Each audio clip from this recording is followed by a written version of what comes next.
eo amin'ny tontolony finoana sy fivavahana kosa no ndeha ho jerentsika manaraka ato anatin'ny ireto fanadihadiana ireto amin'ny alahady ho avy izao no ianso ny zanaka ampelezana ao aminy ny fiangonana FJKM ambony orina Sabosina Mehana araka ny nambara ny mpitandrina Rasolonirina Teofila dia misy ny ezaka manokana atao amin'io alahady io. Fanazavana miaraka amin'ny Mamy Razafy eo amin'ny Sany Christian Rakotondramanga.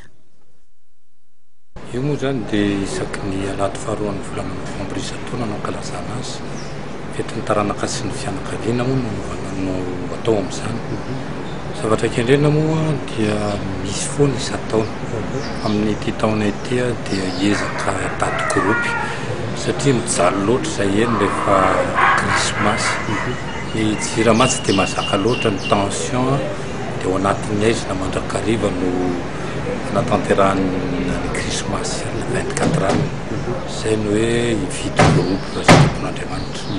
Izay ny kendrenay amin'io alahady 1 volana novambra io. Ny alahady dia misy sakafo. Sakafo mpihombonana no ilazana azy satria andraisan'ny rehetra andraikitra moa izany sakafo dia mba andraisan'ny olona 5,000 ariary ho an'ny vahoaka kristiana sy ny zanany.